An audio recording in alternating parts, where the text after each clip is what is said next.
Okay, let's start now. Good morning, good afternoon, and good evening, everyone. I'm Nuka, and together with Arianto Patundru and Baskara Adiwena, are the hosts of today's seminar, How Religious Communities Deal with the Pandemic. This is the 15th seminar in this global seminar series. This seminar is hosted on the Nganawa land, and we acknowledge and celebrate the first Australians on whose traditional lands we meet and pay our respect to the elders past, present, and emerging. This seminar is made possible with the support of the Australian National University and the Department of Foreign Affairs and Trade. Today, we have two expert speakers in an all-female panel. Our first speaker, Dr. Eva Nisa, is a cultural anthropologist and an expert in Islamic studies at the Department of Anthropology, ANU College of Asia and the Pacific. Her research and publications focus on the intersections between religious, cultural, political, economic, legal, social, and philosophical aspects of people's lives. Our second speaker is also very well known, Ms. Nafa Nurania, who currently is a PhD candidate at the Department of Political Science, Coral Bell School, ANU. She's also an analyst at the Jakarta-based Institute for Policy Analysis of Conflict. Her research interests include political Islam, as well as the evolution of extremism in Southeast Asia, including the role of women. Without further ado, I would like to invite Dr. Eva to start her presentation. Thank you. Silakan, Mbak Eva. Yeah. Mas Baskara, could you please help me with my slides?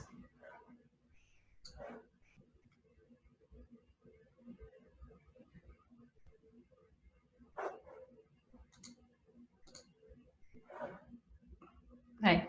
Thanks so much, Mas Baskara. Thank you very much for inviting me, Dr. Arianto Patundru, Bacho, Mbak Nuka, Mas Baskara, and ISG. Thank you for everyone who has joined us today. There have been many scholars sharing their expertise here during the ISG webinar.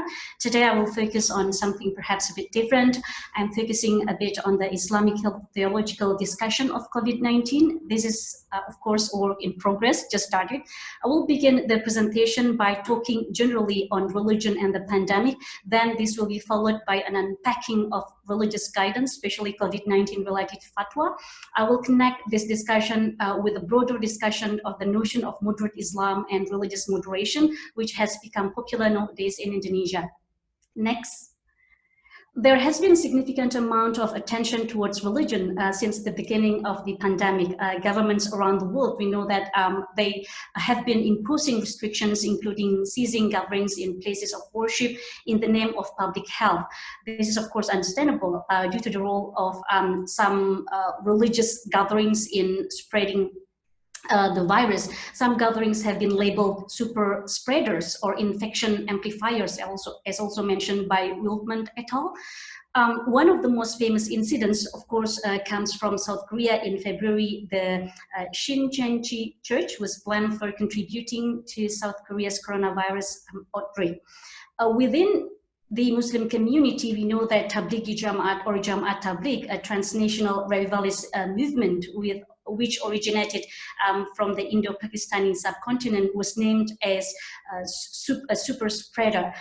In Indonesia, Tablighi Jamaat had their Ijtima in South Sulawesi and for 3 days, and at this gathering, around 9,000 Tablighi was there, and then that produced outbreaks in 22 out of 34 provinces. You could check this one in IPAC report, perhaps probably Mbak Nafa will cover this too. The importance of engaging with religious communities and their leaders has also gained the attention of the World Health Organization, as you could see from my slide. From the 19th of March, the World Health Organization, for example, published an interim guidance on risk communication and community engagement. They believe that based on previous outbreaks, one of the major lessons learned was that community engagement is an essential component of health emergency. Next. Since the beginning of this devastating outbreak, there have been many studies on the relationship between religion and God, or religion or God and the pandemic. One of them is the poll conducted by the University of Chicago Divinity School, mentioning that some Americans try to find a deeper message and meaning in the virus. The overall results of the poll demonstrate 26% say their sense of faith or spirituality has grown stronger as a result of the outbreak. Just 1% say their faith was weakened. The same result, the one in the bottom, at the bottom, the same result can be seen also from another poll conducted by Pew Research Center.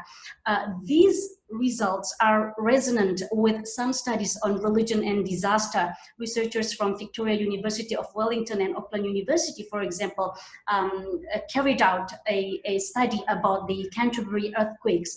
Dr. Bobuya, one of the researchers, said there was a 3.4% increase in religious faith in the region, compared with an annual decline of around 0.9% elsewhere in the country. During this pandemic, these religious groups adapt to the conditions by offering varied innovative responses, including online services. We might still remember during Easter in April, churches went virtual with their services and activities. Next. Around the world and across most faith groups, we see the varied responses of religious communities. Some say that the virus is the work of evil, as in the case of Xinjiang. Some say that the virus is God's soldier to protect Muslims, claims made by extremist groups like ISIS and Al-Qaeda and its supporters, by referring to the number of casualties in America, for example. Some also mentioned conspiracy theories. Others emphasize on God versus science rhetoric by saying that believers should be afraid of God, not the virus. This lost understanding has led to unsurprising resistance by some faith groups and believers to take advice from public health advisories. Like this tweet says, it is better to die when conducting Jum'ah prayer rather than do not pray Jum'ah for fear of death. The same tone can be seen from this snippet down the bottom, taken from NBC when Reverend Tony Spell refused to comply with the governor's order and say such things. Those who uphold such beliefs continue to gather and don't feel that they can trust scientific information or believe that faith supersedes and overrules science. Next. It is noteworthy that media's attention on religion and COVID-19 often focuses on recalcitrant or problematic religious congregations. We could connect this one to the broader discussion of how news media, for example, cover war and violence more than peace and reconciliations. Scholars like Johan Galtung and Jack Lynch therefore have encouraged us to focus on peace journalism, focusing more on reporting good stories. Thus, my paper focuses on the contribution of Muslim community in combating COVID-19. In this context, working together with the government, issuing COVID-19 related fatwas and other specific religious guidance, collecting donations including zakat, as well as establishing task forces to combat COVID-19. Many Muslim intellectuals in Indonesia, for example, have issued these kinds of books as religious guidance for Muslim, Fikih Pandemi, Fikih Wabah, Pandemic Jurisprudence, Fikih COVID-19 or COVID-19 Jurisprudence. Thus, these initiatives are resonant with Wilkman et al., who argue that the question like, is religion complicit in the most daunting global health crisis of our time? For them, this is, quote, poorly formulated, unquote. Next. Aligned with this, Wilkman et al. Also argue the behaviors of problematic churches are attracting the media's attention, but in many regions of the world, religious communities are more beneficial than harmful. So many religious communities are active in the fight against COVID-19, unquote. To counter defiance during the pandemic, we are seeing how governments in many countries, including Muslim majority countries, feel obliged to work together with religious leaders, particularly to prevent misleading understandings of the virus. Facing uncertainties, Muslim scholars across the world are required to issue COVID-19 related fatwas as a guide for Muslims. Through my analysis of the process of COVID-19 related fatwa production, it is clear that different from the often mentioned conflict between science and religion, or the God versus science, as mentioned by some analysts and scholars, as in Joel Thiessen and Sarah Wilkins Lovelane, the COVID-19 related fatwa production of MUI, Indonesia's top Muslim clerical body, indeed involved medical experts. Let's see the fatwa issued by MUI, but I just want to mention just one. The very first fatwa issued by MUI on the 16th of March.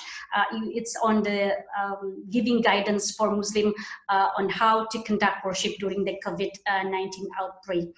All these 7 fatwas have become an important reference for Muslims in Indonesia. One of the latest fatwas was published on the 4th of June, one day before many mosques reopened their doors for Friday prayers on the 5th of June. After the issuance of the fatwas, criticism against the fatwas, especially on social media platforms, was noticeable. Next.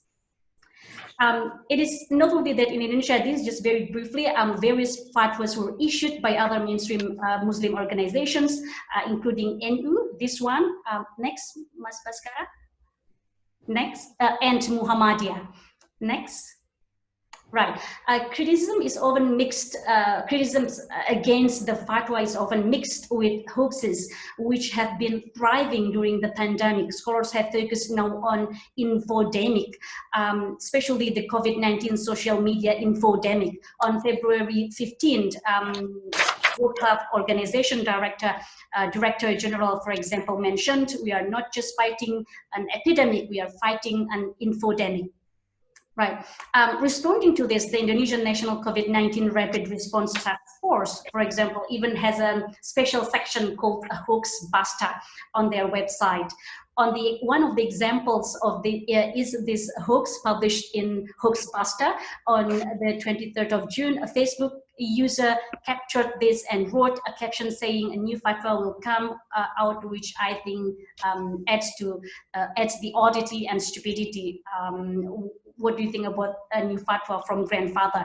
So he called the vice president grandfather, which will be issued for the people of the country +62. Unquote. It turned out the truth is on the 23rd of March, the Vice President Maruf Amin asked MUI to issue a fatwa on the possibility of praying without having to do ritual ablution for medical staff wearing personal protective equipment, so not for all Muslims. This was then responded through MUI fatwa number 17, issued on the 26th of March. Next. After the first MUI COVID-19 related fatwa number 14, issued on the 16th of March, regulating how to conduct worship during the COVID-19 outbreak, the responses went viral.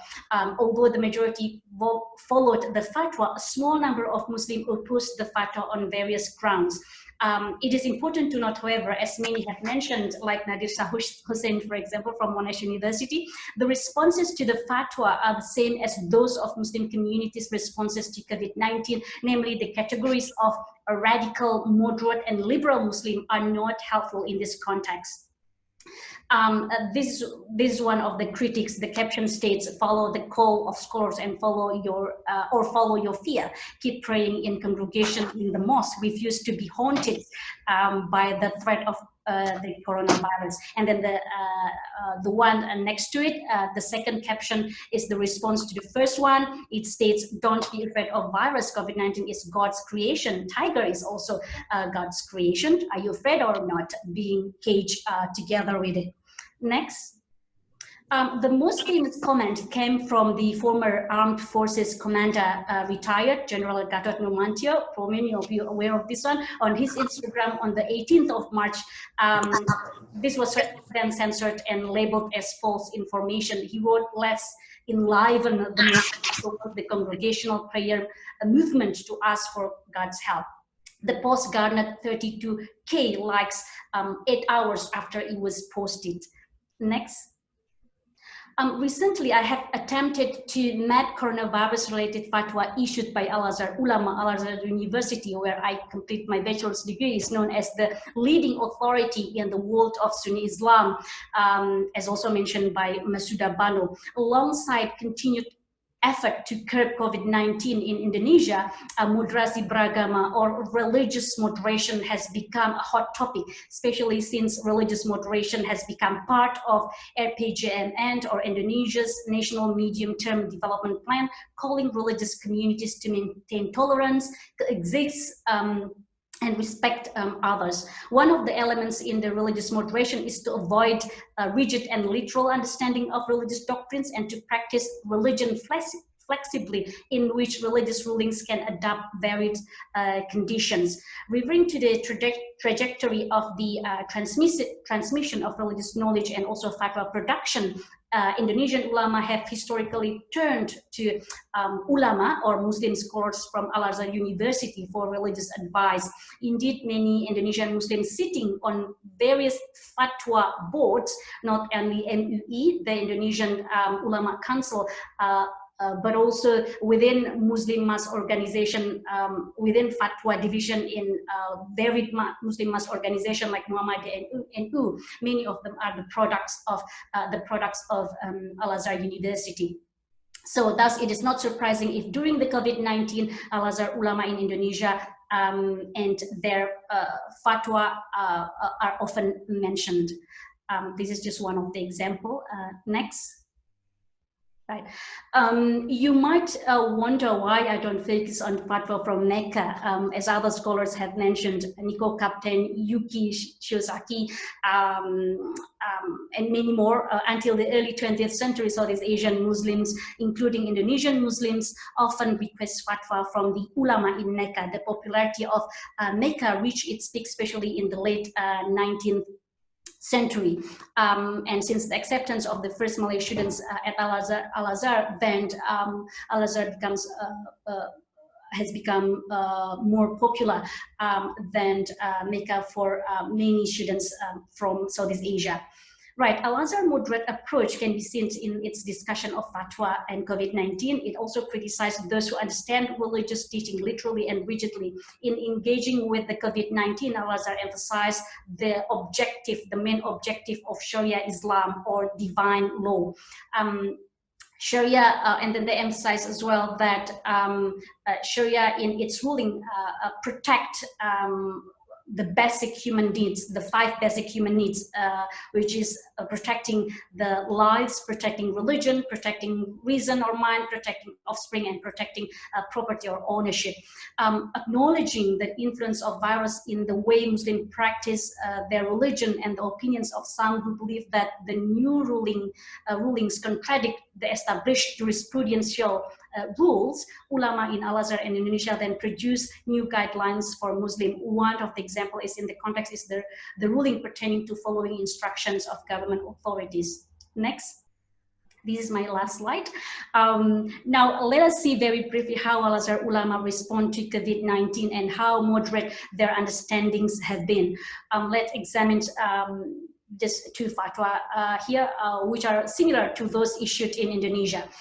Sharia ruling, the first one is Sharia ruling relating to meeting people and praying together during a pandemic. So this is the title of the fatwa. The fatwa mentioned that anyone who calls people to a gathering in order to pray and ask for God's forgiveness together, despite the presence of harm, is considered a sinner in Islam. The fatwa mentions that within the Islamic jurisprudence principle, protecting human lives during the time of plague is the highest objective of Sharia. There has been a hotly debated topic too. The second one is on the alcohol-based sanitizers, fatwa on the use of alcohol-based sanitizer. So there has been a hotly debated topic on the use of alcohol-based sanitizers, especially to clean the mosques.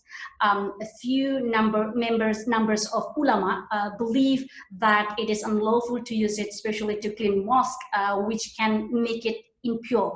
Al-Azhar issued this fatwa emphasizing that no harm in using it, especially during an unprecedented situation like COVID-19 pandemic.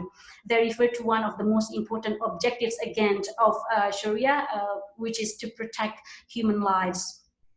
So some religious people, including Muslim, perceive COVID-19 as God's wrath and punishment.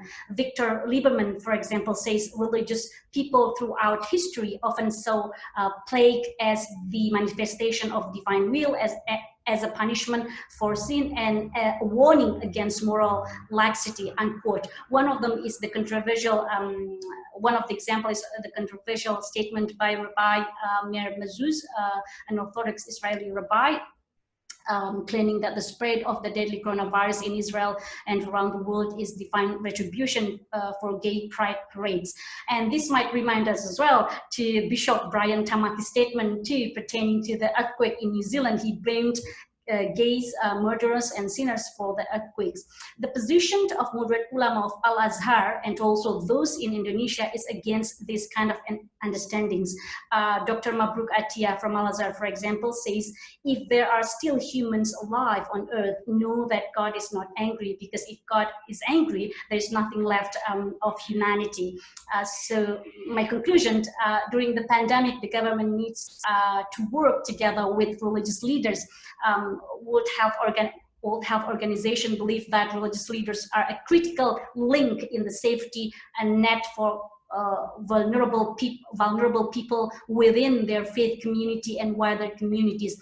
Thus, the position of ulama or Muslim scholars and imam, the Muslim leaders as Muslim community influencers are vital. They serve not only as sources of guidance, but also sources of support and comfort for the Muslim communities they serve. All government messages can easily be twisted when dealing with religious communities. They can be unheard when they are not framed in religious perspectives, especially for Muslim majority countries like Indonesia. Thus, even using as small as Arabic term for COVID-19 related health protocols, like instead of using the term social distancing, one of the largest Muslim mass organization in Indonesia, Muhammadiyah, for example, use the term at-tabawud al-ijtimai.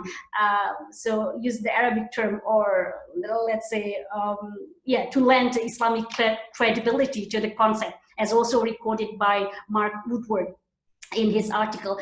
This can be more effective for the believers using this kind of term.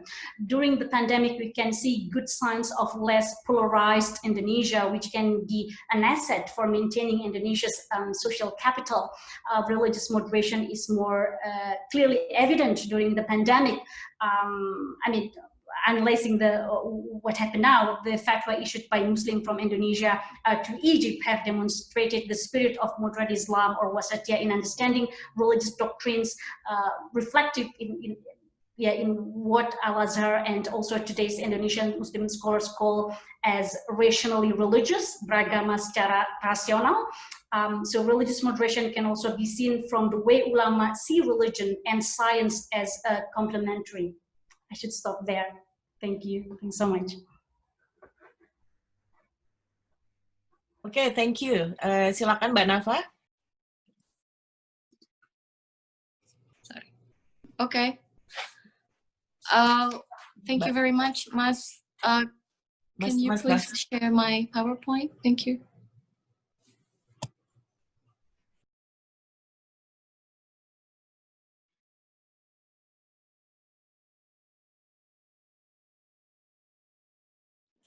Dodi, that's still Eva's.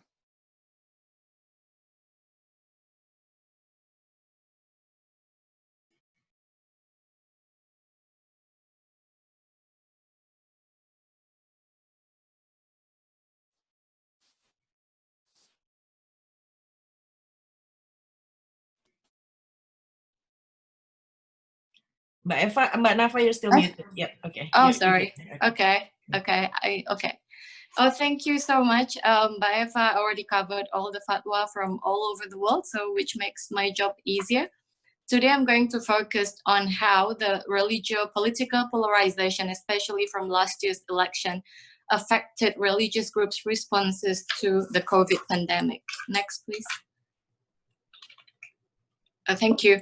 So there's been a lot of discussion on how the political polarization, especially between Anies and Jokowi, aka the new Prabowo, undermines the government responses. But what if perhaps let's talk about is, the impact at the grassroots level. So my question is, how does the interplay of polarization and pandemic manifest at the grassroots level? Next. There are basically 4 points that I'm going to cover. One is that COVID has not yet triggered religiously motivated violence or terrorism in Indonesia, although it is exacerbating communal tensions. 2, the impact of political polarization on the way Islamic groups responded to the pandemic has been uneven. On the one hand, it has hardened anti-government attitude for some opposition groups like FPI, but others like Salafi appear to be withdrawing from political activism, at least publicly. Meanwhile, the government has left some of its ardent supporters like NU reluctantly holding the can on some of the most difficult decisions. And as Eva mentioned earlier, the conservative versus moderate divide has manifested in surprising and contradictory ways in terms of public health responses. On the one hand, religious conservatives were among the earlier supporters of scientifically proven methods to deal with the pandemic, whereas the pluralists, at least some of the pluralists, have entertained less rational solutions, which I think is interesting, and I'll explain more why this is the case. And the last point that I want to make, because recently we've been seeing a lot of protests despite the social distancing against RUU HIP, for example, but I would argue that Islam's mobilizing power actually remains weak despite the government's arguable failings in dealing with COVID. Next, please. Okay, communal tensions next. Okay, so the first problem is the anti-Chinese sentiment. Of course, there's been, this thing came both from the extremists like ISIS and from the political Islamists like FPI and the like. So ISIS, for example, since the beginning, the ISIS Central, which is now very small, smaller than it was in 2014, they linked COVID with the, they say that COVID is a godsend punishment for the way China handled with the, mistreated the Uyghur Muslims. But so far, no violent instructions from ISIS. But as we know that Abu Rara, the guy who stabbed Wiranto last year, he actually had planned to attack Chinese workers in Banten, although that failed. For the Islamists, which is very different from ISIS, it's interesting because they combine kind of this Trump's China virus rhetoric with the Chinese workers issue. So in April, for example, when we saw 500 Chinese workers coming from China to Kendari, there was a protest there. So this is the kind of issue that they've been playing at. Thanks. Next. So I'm just going to go through this quickly because Eva has mentioned how the Tablighi Jama'ah became one of the super spreaders. So far, there's no attack or, like terrible discrimination against the Tablighi, except in some areas where there is pre-existing tension, like in Papua, for example, the local community, the Christians have been suspicious of the Tablighi because even though they're not radical, physically they look like Salafi and others. So they've rejected the Nabire people. Some of the Nabire community rejected the Tablighi returnees from Goa. But it's not just from the Islamic side. There's also super spreaders from the Christian side. Next. The most famous case, I guess, is the Bethel Church gathering in March, which produced many clusters around Indonesia. One of them, interestingly, is in Petamburan in central Jakarta, which is just near the FPI headquarters. So there was hoax about how 10,000 priests were carrying COVID from Italy, from Israel, and they're actually the biggest cluster in Indonesia, which is not true. Next. So the police was actually very vigilant about the hate speech against Christian people because of that. Next. Oh, sorry. Can you go back? All right. So now, interestingly, the pro-Jokowi buzzers have also been very active online, and they're still really affected by the polarization. So when there was that news about the Petamburan cluster, they made jokes about, oh, now the COVID has attacked the land of the FPI, the land of the Kadrun or Kadal Gurun, or the this is a derogatory term that they call Prabowo supporters. Whereas in fact, it's not the FPI that got COVID; it was the Christian seminary in Petamburan. Next. So how do Islamic groups respond to COVID? It's actually been surprising how the Islamist pluralist divide does not manifest as we expected. First of all, the reason why religious ormas have a say in this public health situation, which is not their traditional domain, is because the government has not has pretty much vacated the policy space. Next. So there's been a lot of discussion about how Terawan's first response was anti-scientism and denial, and then when PSBB or the large-scale social distancing came up, it was really too little and too late. But what I want to highlight here is a national survey conducted in May, which said that 40% of the population were still attending communal prayers. This is across all religions.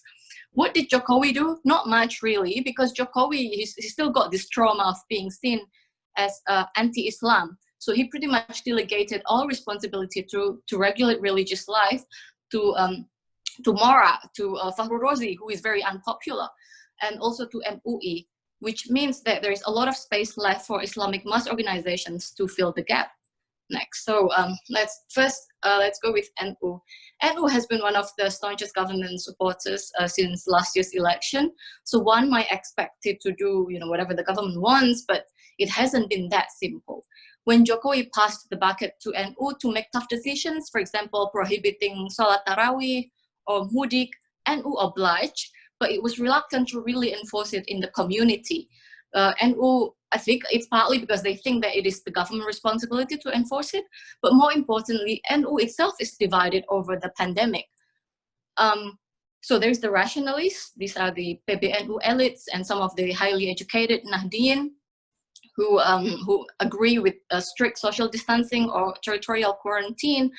But secondly, there's all the denialists within. You'd expect that moderates are, they're more rational in these things, but they're not all of them. And some of the conservative garis lurus kiai, for example, like Gus Najih Maimun, who said that, at least initially in March, he was saying that COVID is not real, it's a conspiracy by the Zionists, blah blah blah.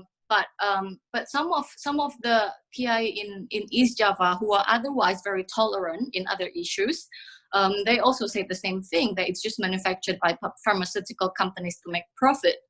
And then the third, I think this is the largest group is the moderate. They acknowledge that yes, there is a real problem. The virus is real, but we don't want a total lockdown or a prolonged lockdown of the pesantren because it has severe economic impact. Because all pesantrens, or at least most of them, were closed down between April and June, which means that thousands of teachers and small businesses had to bear the brunt. Next. Muhammadiyah, as Mbak Eva already touched on earlier, at least you would expect that at least the elites of Muhammadiyah, the moderate ones, would be expected to support the government's response. But like NU, Muhammadiyah have been forced to develop their own responses, which in some ways is more stringent than the government's. They dedicated a lot of hospitals to COVID, and they issued comprehensive fatwa. They are more disciplined and imposing closure of schools and mosques, although some branches like the Malang branch of Muhammadiyah just totally ignored the call. And also at the same time, some Muhammadiyah still continued political activism. This is aligning with their policy of jihad konstitusi, so they have been among the vocal opponents of Omnibus Law and RUU HIP, especially the Din Syamsuddin faction. Next. FPI, now this is the first real surprise. FPI actually has issued some very sensible public health advice. As early as March, they cancelled all public events, partly because they support Anies. And Rizik in the red poster here, he said that let's set aside political differences and work together to tackle the pandemic.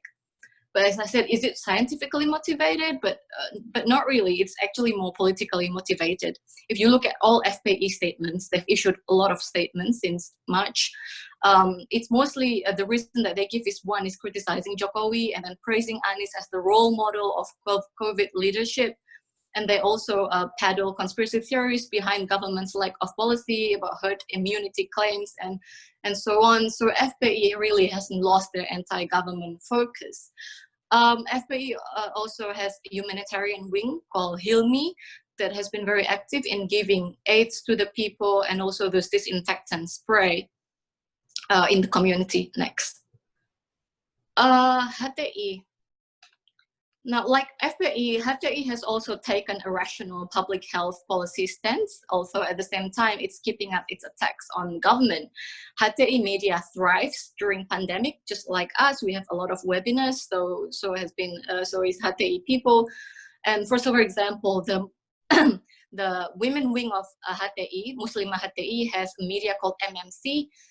They do a lot of videos. Also, in one of them here, they blame the government for the lack of public education about the virus, which led some communities to reject rapid tests. So they blame the government for the spread of conspiracy theories.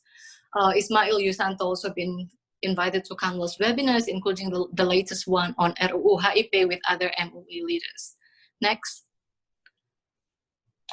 Now, Salafis are also one of the most surprising. Not only are they seriously taking the scientific line, but they're also largely refraining from any criticism of the government, especially for the purist or non-political faction. So there are two kinds of Salafi I want to talk about here, the non-political purists and the activists. For the purists, they pretty much follow the fatwa of the Saudi ulama.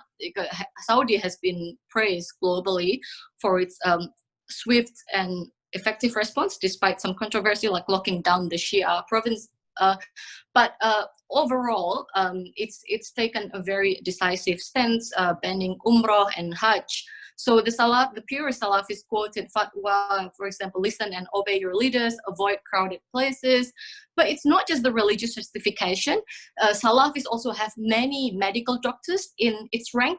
So there's this group on Facebook called Dr. Indonesia Bertauhid. They've been very active in combating hoaxes through what they call fiqh, the fiqh of information sharing. It's a sin to just forward whatever you receive on your phone. Be very careful. And they also have a lot of public education on COVID, which is led by a Salafi virologist, a Dutch-educated virologist, Ustadz Saifuddin Hakim, who is also is a lecturer at UGM, but also an editor of one of the most prominent Salafi websites in Indonesia. What about the Salafi activists? Like, I will mention two examples. One is Wahda Islamiyah, who was also involved in the 212 movement. They not only listen to the fatwa of Middle Eastern ulama, but also from MUI, because the head of Wahda Islamiyah, Zaitun Rasmin, is also part of the MUI commission.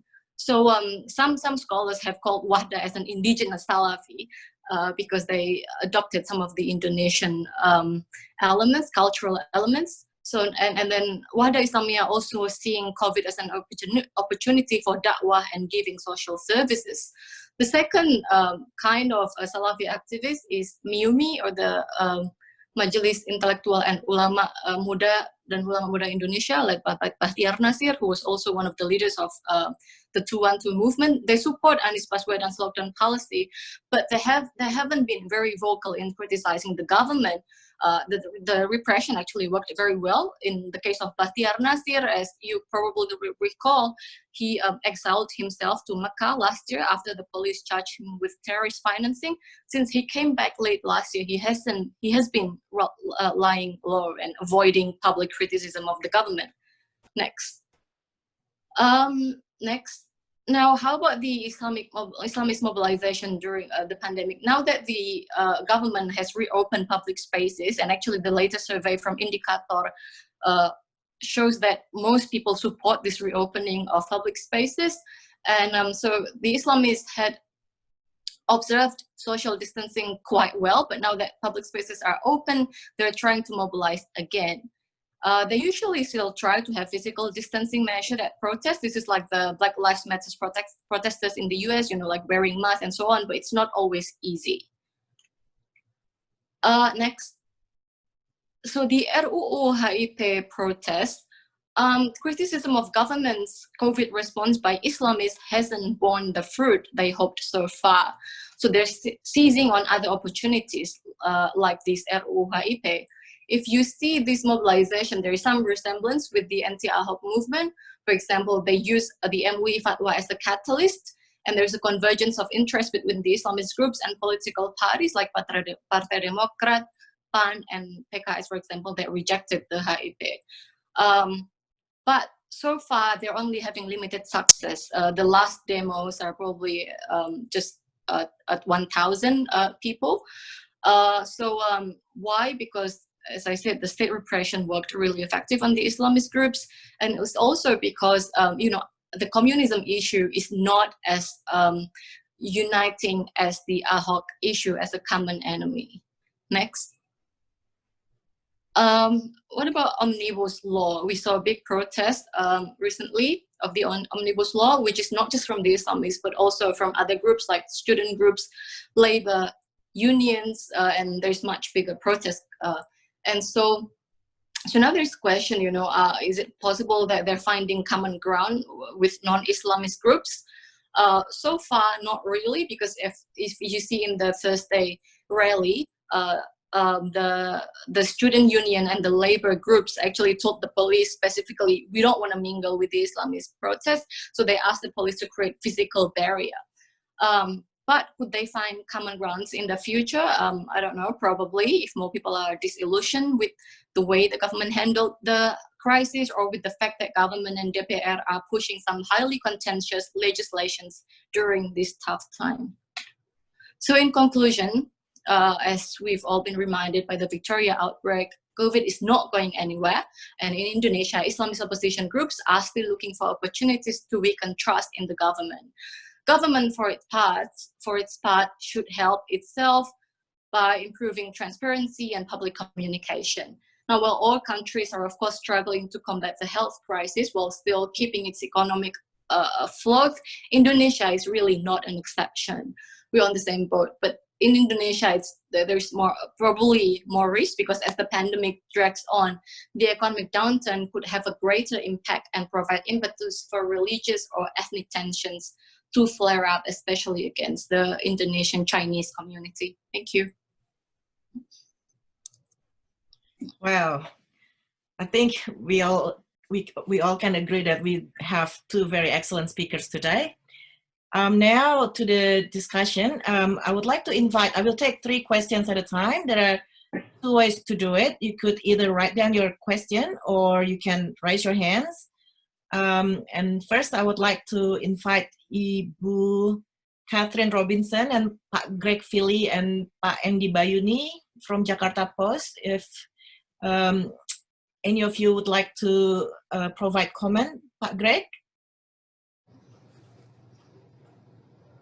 Yes, thank you very much, Nuka, and particularly thank you both to Eva and to Nava for 2 excellent presentations that really dubbed together very nicely. So I've taken a lot of notes here. I suppose my question, the main question I have actually is to Nava, and looking at some of the data you presented, that initially, at least at elite levels, Islamic leaders have supported what the government has been trying to do. In some ways, they've led the government in advising people not to engage in communal prayers and things like that.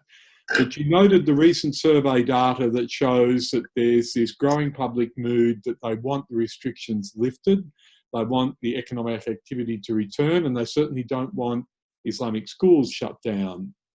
So I'm wondering, I suppose I'm seeking a prediction in a way, Nava. I'm wondering what you think will happen now, and particularly for NU, because the COVID outbreak in East Java has been so severe, and this must be a dilemma for a lot of the NU leaders in East Java, because it's not only that they have a vested interest in keeping the schools going, but they must be coming under growing pressure from their communities to also resume what people think is a normal, or perhaps we'll call it a new normal, religious life. And I'm wondering how you think this is going to play out, because this could set the stage for what happens in the next year with the COVID virus. Because if the restrictions continue to be released and we get, accelerating curve, well, then Indonesia is going to have a much greater problem with COVID than what it's had even up to date. Thank you. Should I answer it now? Just hold on for a second. Okay. Thank you, Pak Greg. Ibu Kathy, would you like to comment or? Okay, yeah. Thank you. Yeah, no, thank you both speakers for really interesting and wonderful talks. I really learned heaps, and it gave me a really excellent picture of what's going on in Indonesia in response to COVID-19. I guess I had two questions, one for each speaker. I'd just like to ask Eva if she could say something about how local Islamic leaders or Islamic leaders generally have been playing a role in assisting the community to deal with the economic impacts of the virus. And for Nava, I was very interested by your comments about the riots in Kendari, or the objections to the Chinese workers who I presume were coming in to work in mines, and because that's been a big controversial issue in Southeast Sulawesi for a long time, including instances where workers come in without proper documentation and without the knowledge of local authorities.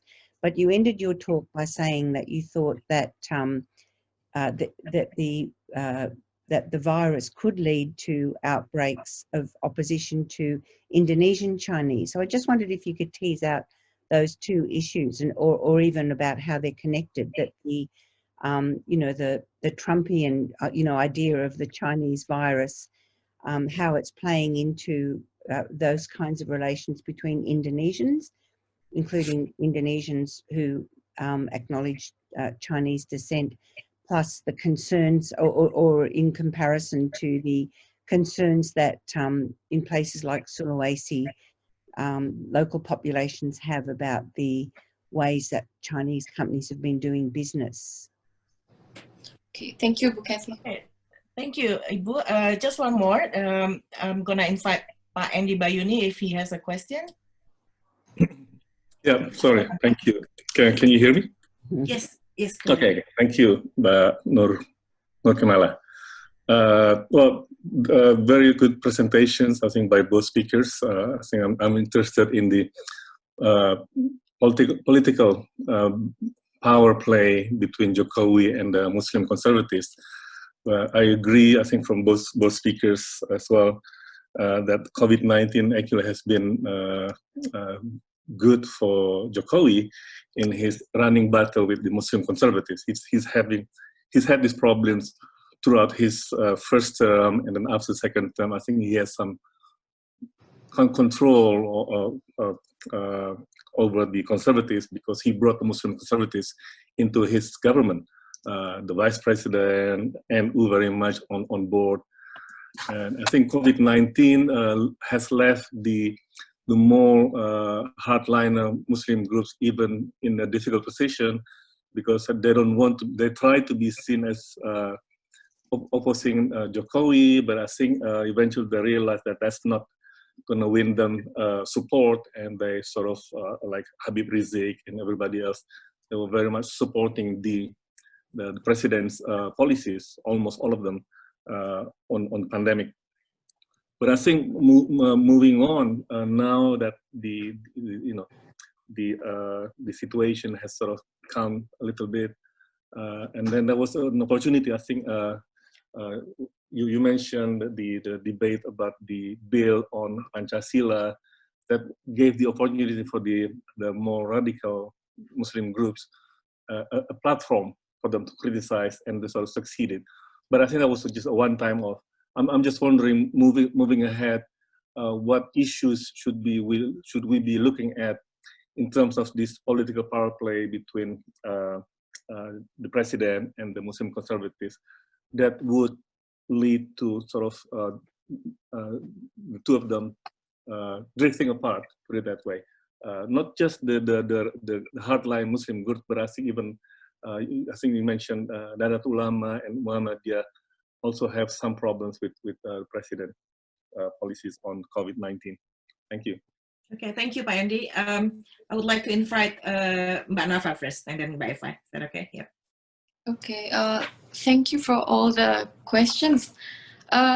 Greg, actually, there is a real dilemma in pesantren, and if you see that in Central and East Java, not all pesantrens have the same policy, because on the one hand, Kemenak has not opened the madrasah formally, but the pesantren or the boarding schools are already allowing the students to come back at least gradually. So now the students are in the pesantren, but they do the formal schooling through online. And so yeah, it's been a dilemma, especially in just when the pesantren started to open. There was news about some kiais who passed away and they're tested positive for COVID. I think people are still, usually each pesantren, at least the family that run the pesantren have an in-house doctors. So they try different things, like wearing masks. They put soap and hand sanitizer everywhere, just like here. And actually, the pressure from the local community is not to bring back the social distancing. They actually want the students to come back so their shops can open and get and make money again. So it's the same like here. Small businesses are struggling. So yeah, I mean, I don't know yet how they're going to resolve. It's going to be an ongoing and probably long-term problem. On the the Chinese workers issue, actually the Islam seem to be conflating between the Chinese workers and Indonesian Chinese. So yes, I didn't mention it in the presentation earlier, but there are other campaigns online. So, for example, there is this meme that said that all the rich Chinese Indonesians were running away to Singapore to get, the best medical treatment, and then leaving all this, the rest of us, the poor people in Indonesia, to get sick. So there's all those rhetorics as well. And for the terrorist group like that Abu Rara guy, he actually had two plans. One is to attack the Chinese workers and also to attack a Chinese-owned gold shop in Banten somewhere. So both of them are conflated. And as long as they're concerned, they're Chinese, they're all the same, because all these old issues about double loyalty and so on. And so the third one on Pak Andy, yeah. Jokowi's co-optation of Ma'ruf Amin hasn't really appeased all the conservatives. I mean, even the MUI recently, the Muhammadiyah guy in MUI, Muhyiddin Junaidi, he said that no, we want MUI to be independent. We don't want MUI to be the spokesperson of the government. So they're trying to show that they still have some degree of independence. And other issues of mobilization, actually, and MUI has made it very clear that they're not just objecting to the Pancasila bill issue, but also to omnibus law and all the other legislations that government is trying to pass, or they said forcibly, during this pandemic. So, but if you ask me what other issues are potential for mobilization, the other issue that they're using is that COVID. I'm not very familiar with the substance of the but it's not just from with the Muhammadiyah and FPI recently. PA Persatuan Alumni 212 also made statement of this new COVID. So thanks. Silakan Mbak Eva. Thanks so much for all very interesting questions. The first one probably from Ibu Kathy, because that's Kathy mentioned, asked me about the local Islamic leaders in assisting community economy. So I think one of the things that Indonesians need to be grateful is that according to the National Board of Zakat, Basnas. Basnas is a state-based Zakat institution, stated thus that his institution shows an increase of 56% in Zakat collection this year compared to Ramadan last year. So it means that we could see people are getting more and more generous during this pandemic. And that's only the number from Basnas, from the state-based Zakat institution. And we could see from the grassroots level, not only beside Basnas, the other philanthropic agencies like Dompet Duafa, they are very proactive to help the government help the most vulnerable Indonesians affected by the COVID-19, because the Basnas, for example, mentioned that government's budget is to help the most vulnerable Indonesians. Basically, it's not sufficient to help these Indonesians. So the role of the philanthropic agencies and also grassroots at the grassroots levels, people just people just becoming more and more generous. That's one of the things that Indonesian people need to be very grateful.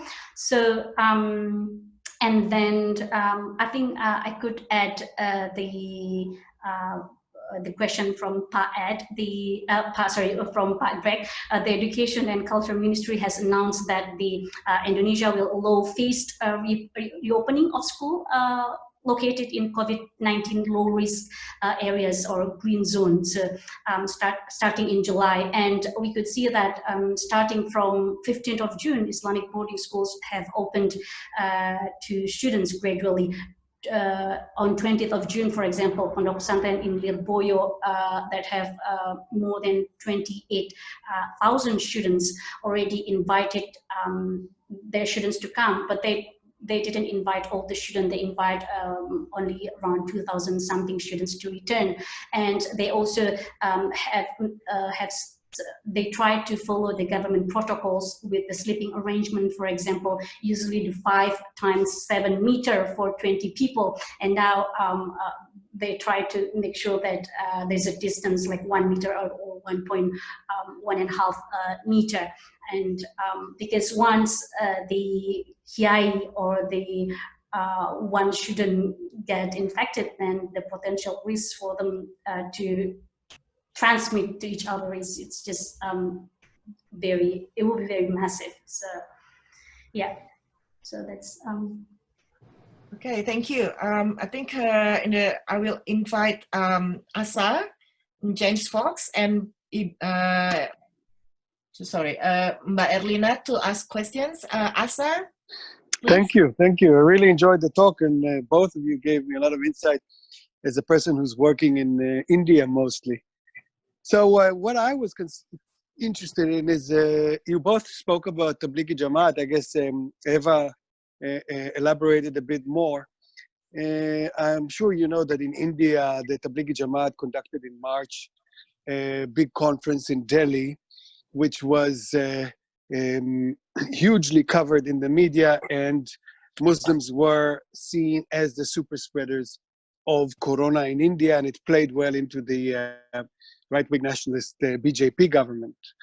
What followed later was the hashtag BioJihad, Corona Jihad, spread throughout the subcontinent, and the Tablighi Jamaat and other Muslims were targeted, some violently, some in other means. My question is to you is, how are the Islamic, transnational Islamic movements that you are discussing dealing with such prejudice and fault lines in terms of the Corona? Okay, and I'll take question from Erlina. Yeah, actually, I do not have a specific question, but I have comment here because it's surprisingly a statement for me. When you show that you say that when the presentation show that COVID-19 has not yet triggered significant religiously motivated violence in Indonesia. What happened in society, I have witnessed that there is stigma there, and we can see that the way infected bodies, nurses, patients, health professionals have been rejected in society. And also a neighbor was away from the house of that OTG and suspect patients who are isolating themselves in their house. And I see that the way people understand the disease, the coronavirus disease, punishment between punishment and and the disease, understanding science and religious have been intermingled. So what I have found in my dissertation also is that the way Indonesian people understand disease is cultivating religious and science. So it's like a corridor. They are living in the corridor. They take religious and also they take science in the way they understand. And also when people understand the impure, the disease body and normal body has been translated in society. So that's why the stigma is still there. I think that's what I found even in village, in kampung, in urban kampung, and also in the area when there is a NU base. Yeah. So that's my comment. Okay, thank you, Mbak Erlina. Pak James, I see you raise your hands here. Would you like to comment or would you like to ask questions? Okay, I think Pak James is not available. Okay, Mbak Ade Prasyani, silakan Mbak.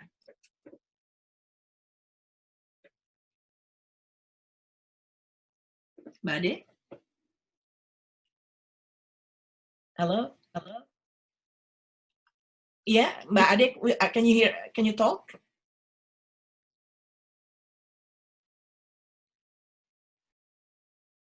Pak James? Okay, well, I will let Mbak Eva first to answer the question. Thank you. Hello? Oh, sorry. Yeah, Mbak Ade, are you gonna raise your question? Okay. Yeah? Okay, thank Sorry. you. Yes, thank you so much for the enlightening review from both speakers. I truly appreciate it. I only have one question lingering in my mind because what we hope for now is the advent of the vaccine and the vaccination program. And we all know that there are also all sorts of conspiracy theories, but also a lot of concerns about, as have been mentioned several times in both speakers' talk, is the opposition to Chinese workers or Chinese influence, and considering that our state-owned enterprise that produces vaccines are now in collaboration with Sinovac, for instance, which is a Chinese state-owned enterprise for a clinical trial for COVID vaccine. Is there anything that you can tell us what we can anticipate as a response from the Indonesian religious groups regarding vaccination for COVID for when later the time comes that vaccines can be produced and distributed in Indonesia? Thank you. Great question. Thank you. Silakan Mbak Eva. Thanks so much, Asi, for the question. You're right. Tablighi Jamaat is, as I mentioned in my presentation, often called as the super spreaders. And it's not. There are three big clusters. One in Kuala Lumpur in Malaysia, 27th of February to 1st of March, they had this big gathering, Ijtima, also named as an important cluster that inside or that led to the outbreak. And then in India, following that one on the 13th until 15th of March too. And even as you also mentioned, people in India call the virus Tablighi virus, and they also use the term Corona Jihad too. And in Indonesia on the 18th of March, yeah. But one of the things, sorry. one of the things is, I think what I could see is it's a little bit different, the responses from Indonesian Muslims to these Tablighi big gatherings that led to the outbreak, to the one that we could see in India. In Indonesia, I mean, as far as I know, I haven't heard this stereotyping or a prejudice against Tablighi, or even using the term like Tablighi virus. I think one of the things is probably because the nature of the way Indonesians see Tablighi as, many Indonesians see Tablighi as a political, I mean, it's the same as in India, but then later in India, many scholars have mentioned, look, if you want to see Tablighi as a political, we have to be very careful. But in Indonesia, I think the majority of Indonesians still see Tablighi as a political transnational movement. And the other things, Tablighi in Indonesia is also quite close to one of the largest Muslim mass organization, NU. I noticed that during my research, for example, many Tablighi said that I'm also NU.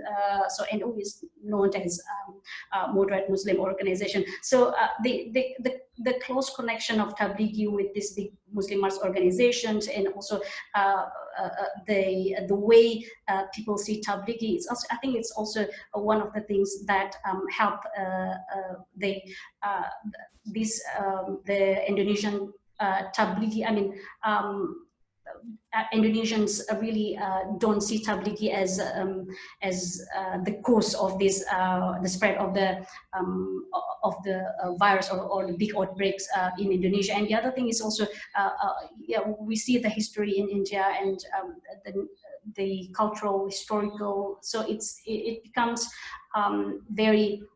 We could understand why then it's very hard for Tablighi in India to face such prejudice. So, and the other things. Oh, from Adelina, thanks so much for the comment. So I think, yeah, we understand that. Religion and science have often been seen as being in conflict, and I remember that not only in the academic kind of environments, but also at the grassroots level. But what we could see here is, like in Indonesia, if we talk about fatwa, the fatwa or fatwa issued by almost all these fatwa divisions within Muslim mass organizations in Indonesia, including MUI, for example, the board of fatwa, they always invite scientists or medical practitioners when they want to issue the COVID-19 related fatwa. So this is one of the things that we could see that, as I mentioned in my presentation, these kind of polar opposites becoming, we could question this kind of polar opposites between religion and science when we talk about the fatwa, or yeah, because we could see there that they not only that they work with each other, but the ulama, Muslim scholars in Indonesia, they need scientists or medical practitioners to help them to understand the virus. Oke, Mbak Nova, silakan.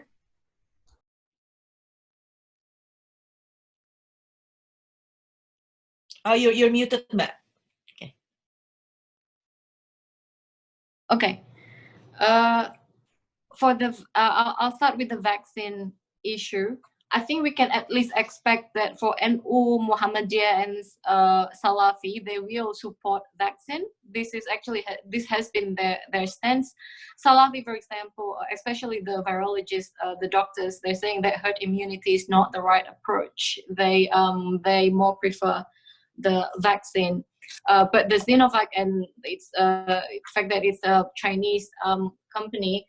Well, yeah, there's been news that actually it's Universitas Airlangga is working with Sinovac, and so far, yeah, we've got, before when there was the Prabowo campaign, a lot of the Prabowo supporters from the conservative side were anti-vaccine.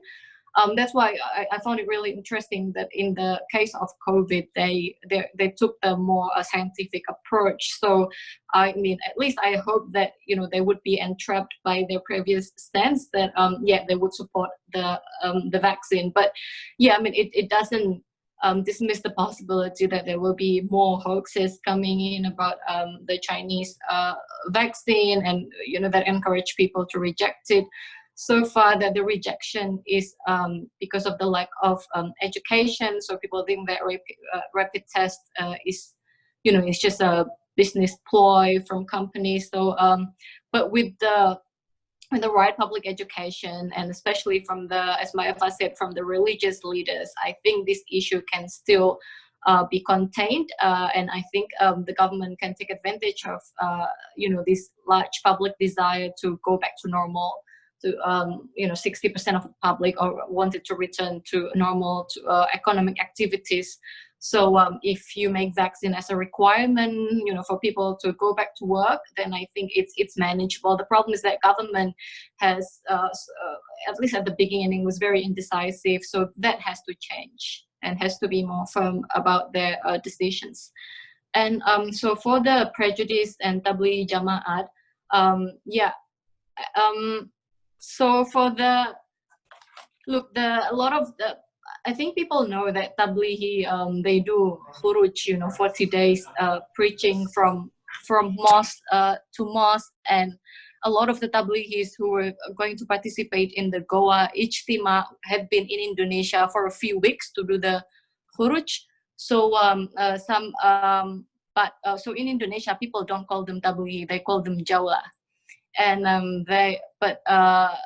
in Indonesia, the concern is not so much prejudice against Muslim, but prejudice against non-Muslim because they're the minority. However, interestingly, the Islamist groups like FPI preempted this kind of prejudice. Maybe they've seen what happened in India, all the discrimination against tabligh. So FPI, for example, Rizik in their statement, they're saying that, okay, now we have to stop ourselves from going to the mosque so that people don't judge us, so that people don't accuse the Muslim of spreading the disease. So it's kind of this preemptive mechanism against the prejudice coming from the Islamist groups. Wow, okay, thank you. That's great, thank you. And we'll take the next 3 questions. First, I'm going to read question from Colum Graham. He's unable to, he doesn't have a microphone at the moment, so I will read his question. Why do you think Ma'ruf Amin has made little religious commentary about COVID-19? Do you think he is really concerned with enabling MUI to appear independent despite being its non-active chair? Or has he revealed he is more preoccupied with land deals and helping his daughter in Tangsel? This is a question to you both. And next, I will take question from Fitriani. Silakan, Mbak Fitri. Okay. Thank you, Mbak Nur Kamala. Maybe my question is about religion and political among the pandemic 19. What do you think about the issue of religion? Mbak? Hello? Yes. Oh, sorry. What do you think about the issue of religion can divide unity amidst the COVID pandemic 19 is spread by buzzards, like maybe the last one about the klepon cake, klepon cake is non-Islamic cake, so don't eat that cake. I think it's clearly deliberately fishing, like in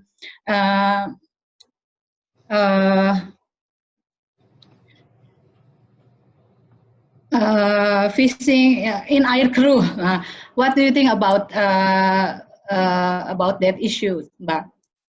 I think that's a short question. Okay, thank you, Mbak Fitriani. And I will read another question from Rizky Amelia Zain. This is for Mbak Nafa.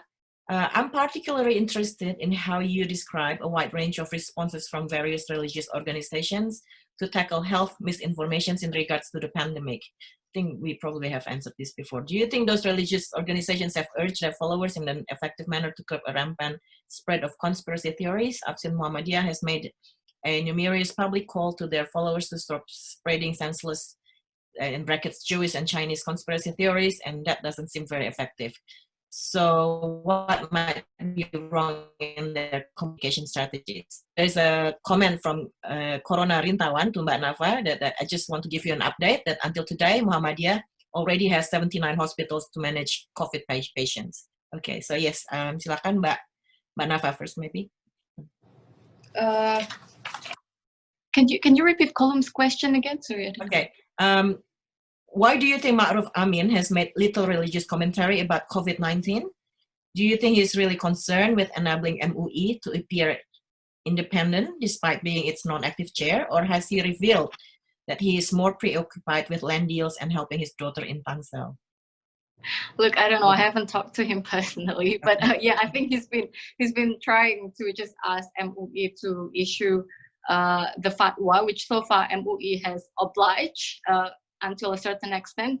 I don't know if he's busy with his daughter's nomination or not, but I think what's interesting is looking at the dynamic between MUI and Ma'ruf Amin, how Jokowi thought that by just co-opting Ma'ruf Amin, then everyone is happy, but that hasn't been the case, because Ma'ruf Amin is actually the more pragmatic of the conservatives, and there are, as others said, there are other more militant ones, and I think they're not happy being associated with Jokowi. Now, what was the next question? The conspiracy, yeah, how effective are the efforts of religious leaders to curb conspiracy theory? So, I mean, I have no means to really answer, to just represent all what the grassroots people think about this, but at least I can at least bring your attention to some of the things that they countered. For example, it's not just the conspiracy about Zionists or anything like that, but there was another question about the discrimination and stigmatization against the medical practitioners, the paramedics. Yes, I think it is a real concern. So, for example, the Dr. Indonesia Bertauhid, they've been telling people that, there are all these conspiracy about or doctors just want to get incentives from the government, bonuses, because of this pandemic, but it's actually not true. They said that in fact we haven't got any incentive. We're risking our lives every day. So I think this, the counter narratives, I think, are effective. If it doesn't just come from the religious leaders, it has to come from the health experts, from everyone. Basically, have to chip in for that to be effective. But I think that there will be more surveys coming in the next few weeks or so that would address this. There's an upcoming article by Saiful Mujani and his co-authors on this. Which religious groups or political leaders are more effective in gaining traction from the people. So I would refer you to that. Okay, thank you, Mbak Nafa. Mbak Eva, silakan. Yeah. So regarding Ma'ruf Amin, so I think it's very important for him to make a distance from MUI, because he has been, he was the MUI chair for so long. So that's my quick response for that one. And for the second one, for the hoax, yeah, I think the role of task forces in the Muslim, within this Muslim mass organization, like Muhammadiyah has command center, MU has Satgas NUs, and also Wahda also on task force. So I think it's important. It's good to have them, because they are the ones who also very active in fighting against these hoaxes. And yeah, the other thing is World Health Organization, when they issued these interim guidelines, they also, as I mentioned in my presentation, since the 19th of March, they also singled out specifically the religious leaders to work together with religious leaders, because they are influencers. So, and as I mentioned in my presentation too, government messages I mean, not only the hoaxes, but even government messages can be easily twisted when dealing with religious communities. So it's important to that the government be more proactive to approach the religious leaders, and it's good to have these task forces within varied Muslim organizations in Indonesia. Okay, we're almost running out of questions, but I'm going to take the final two questions from Pak Wahyu Susilo and from Amalia Sustikrini. I will allow Pak Wahyu to ask questions first. Silakan, Pak. Okay, thank you. I have a little question. I know about the Mbak Nafa opinion, yeah, about the using issues of Rohingya and Uyghur issue, yeah, related with the COVID and facing with the ASEAN and Indonesian government response for this issue, like issue of Rohingya or issue of Uyghur. Thank you. Okay, and then last question from Mbak Amalia Sustikarini. Make it brief, Mbak. Thank you. Yeah, okay, thank you, Mbak Nuka. Hello, Mbak Eva and Mbak Nafa. It's great to see you both again virtually. Thank you for your excellent presentation. I would like to address my question to Mbak Eva. How do you see the future of learning process in pesantren, Mbak? Yeah, because some pesantren in East Java has already reopened again, and it is emotionally important for me because my son is one of the santri there. So, do you think that there will be a trend to to shift the traditional learning process to online learning to pesantren, or they will remain to be based on traditional learning, because some of pesantren, they don't even or use a very minimum utilization of technology and computer. Thank you very much, Mbak. Okay, I did say that that was the last question, but I'm going to allow Mbak Gita Nasution to ask her a question. Silakan, Mbak Gita. Okay, thank you, Mbak Nuka. Hi, Mbak Eva and Mbak Nafa.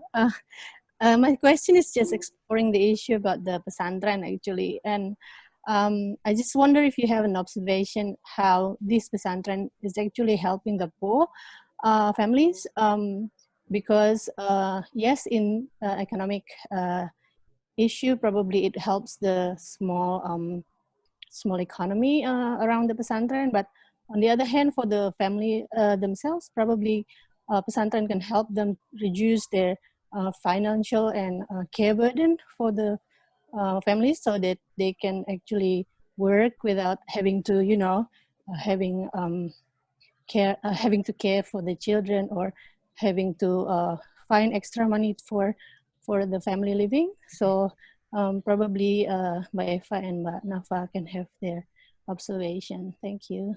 Thank you, Mbak Gita. Silakan, Mbak Eva. Thank you, Amalia, for the questions. Well, I think it's very tricky if, pesantren, this online pesantren, because pesantren has its own tradition. So not only, pesantren is not only about the transmission of religious knowledge, but also the tradition of pesantren, like barakah, for example, the blessing being in the pesantren, blessing being close to the kiai, blessing being close to the ustads. So those are the things cannot be replaced, hard to be replaced if there's this online pesantren. So I think the pesantren will still will be thriving still, because many people, of course, many Indonesians still believe in pesantren, and especially to produce this Indonesian ulama. And the other thing is, the good thing is, I think local governments, they know that they've learned from what happened with Tabligh, what happened with Tablighi Jamaat or Jamaat Tabligh, big gathering. And with the pesantren, they stay there not only for 3 days, like Tablighi Jamaat Ijtima gathering, they stay there for years. So the local governments pay attention to this one, and they also like many pesantrens in East Java, for example, they ask the pesantren to have a test, a PCR test, before welcoming the students. So student before entering, they have to have this PCR test. So I think that's very good. But it's just it's still I think when they decided to take students gradually, that's very good, because otherwise, of course, with the physical distancing, social distancing, it's very hard for the pesantren, as I mentioned before, in Lirboyo, if all more than 10,000 students, they receive 10,000 students, then it won't be it will be very difficult for them to handle this one and to implement the COVID-19 prevention protocol. Okay, thank you, Mbak Eva. Mbak Nafa, silakan. Mas Wahyu, so about the Uyghur issue, that was only at the beginning of COVID, when ISIS, for example, talked about how, the COVID in Wuhan is a divine retribution for the way China mistreated the Uyghur Muslims. But, recently, the last couple of days, there's news about infection in Xinjiang. I don't know how that's going to play out in terms of online conspiracy. Now, on the pesantren issue, yes, pesantren and especially PKB have been advocating for more funding to help pesantren adopt e-learning system, because most pesantrens don't have e-learning system. They just, as Mbak Eva said, they just do very traditional, face-to-face learning, and that's actually the whole point of being in pesantren. You want to have that intense interactions every day.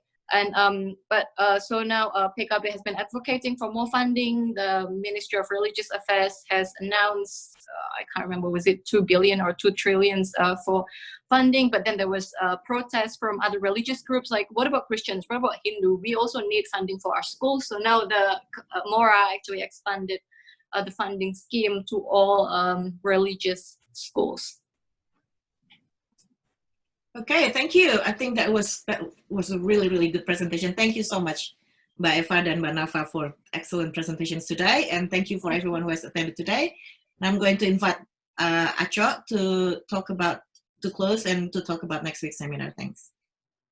Thank you so much, Nuka. So, and thanks everyone.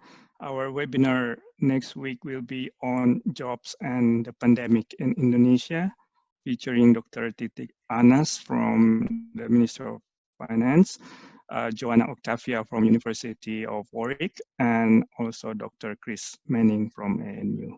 So see you next week. Thank you. Thank you. And I'm going to close this.